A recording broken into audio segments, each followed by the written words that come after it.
Bonjour, alors je vais vous faire une présentation non commerciale de la cafetière Melita Café au Solo que j'ai acheté chez Cdiscount. Je ne vais pas faire de commentaires sur le fournisseur, j'ai reçu la machine dans un carton qui sentait la remballe, mais la machine est vraiment impeccable, aucun défaut, elle semble vraiment neuve. Donc j'ai préparé pour faire un essai.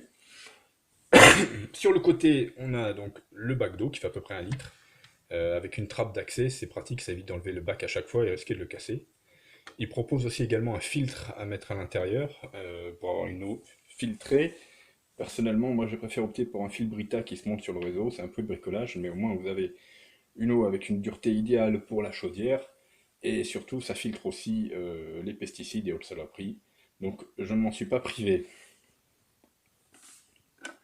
À côté, le réservoir à café, que beaucoup de gens trouvent trop petit, mais moi personnellement je préfère le remplir souvent que de laisser beaucoup de café passer, perdre sa saveur et prendre le goût du plastique.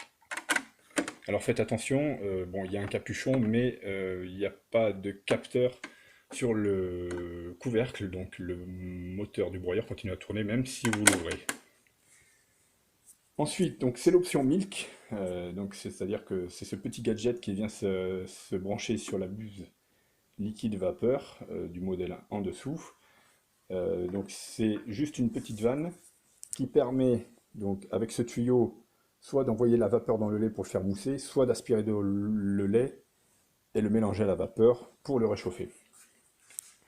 Voilà, il y a aussi donc les buses de café qui montent, qui descendent, donc qui montent suffisamment pour mettre une grande tasse.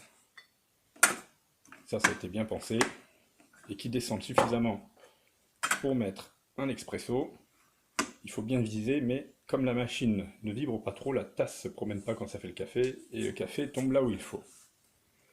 Au niveau design général, alors moi c'est le modèle de base, mais voilà, les boutons plastique bas de gamme, design années 60, même le bouton marche arrêt, c'est vraiment un peu bâclé, c'est dommage, mais bon, moi je prends la machine pour faire du café, pas pour une salle d'exposition.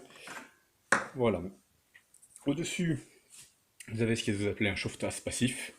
Donc c'est une grille par où sort la vapeur après les infusions, où remonte la chaleur de la résistance et des composants, donc ça permet juste de tiédir les tasses. Sur le côté, donc vous avez l'infuseur, j'ai enlevé la trappe, bien sûr, normalement c'est fermé. Alors un atout de cette machine, c'est que l'infuseur sort très facilement, il suffit de pivoter la poignée et on tire, ça vient vraiment tout seul. Sur certaines machines, c'est très dur à sortir et c'est la casse garantie. Ici, vous avez une molette, 3 positions pour régler la finesse de la mouture, qu'il faut, d'après le constructeur, je ne sais pas pourquoi, actionner qu'en fonctionnement. Pour ma part, moi, dès le début, je l'ai mis sur la finesse maximale, ça permet d'avoir plus de saveur dans le café. Je mets en route.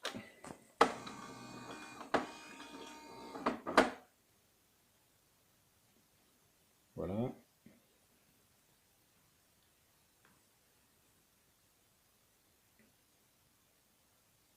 La machine chauffe très rapidement, ça c'est un atout. Donc, ce que n'ont pas les autres machines, c'est la réglage de force du café. Donc de 1 à 3, c'est très facile. Personnellement, j'ai déjà fait des cafés à 1, c'est suffisamment fort pour moi. Donc je pense qu'à 3, ça peut ravir les amateurs de café très corsé. Ensuite, autre paramètre, mais j'ai pas constaté que ça fonctionnait ici, vous pouvez régler la température de l'eau.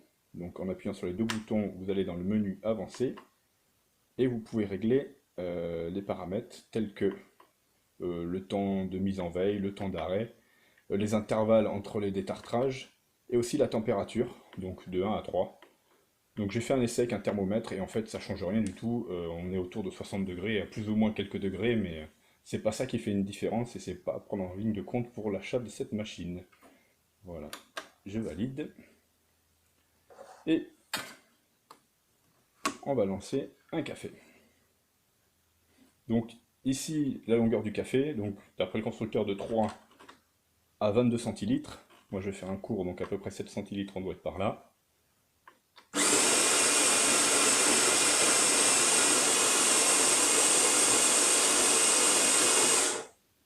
Le broyeur a l'air vraiment puissant.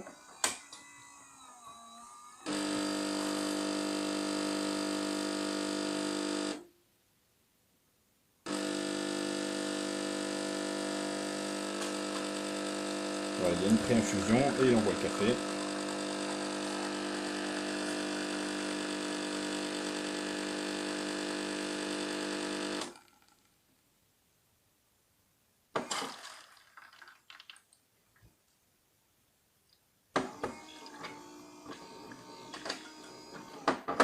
Voilà, donc le café est passé en 10 secondes à peu près, donc on va dire c'est le minimum pour un expresso, mais comme on est avec la quantité de mouture minimum, c'est normal. Et on a vraiment une belle mousse qui, je pense, tient facilement 1 minute. Ici, on a le bac de récupération du marc. Voilà. Par contre, donc c'est une machine, on le voit au fond, hein, qui produit beaucoup d'eau, qui rejette beaucoup d'eau à chaque infusion. Ça, c'est vraiment dommage parce que il faut le vider souvent et ça consomme de l'eau. Beaucoup disent que c'est une machine qui consomme de l'eau au rinçage, mais je pense que l'eau, là, est vraiment consommée au moment des infusions. D'ailleurs, on va faire un rinçage. Donc quand on arrête la machine, elle fait un rinçage automatiquement.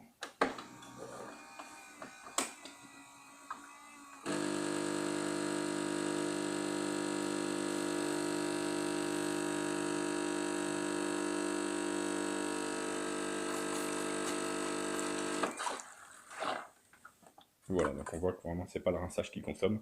Là il y a juste 1 ou 2 centilitres d'eau, c'est vraiment que dalle. Voilà, ben, j'espère que ça aura pu éclairer vos choix sur le souhait d'acheter ou pas cette machine.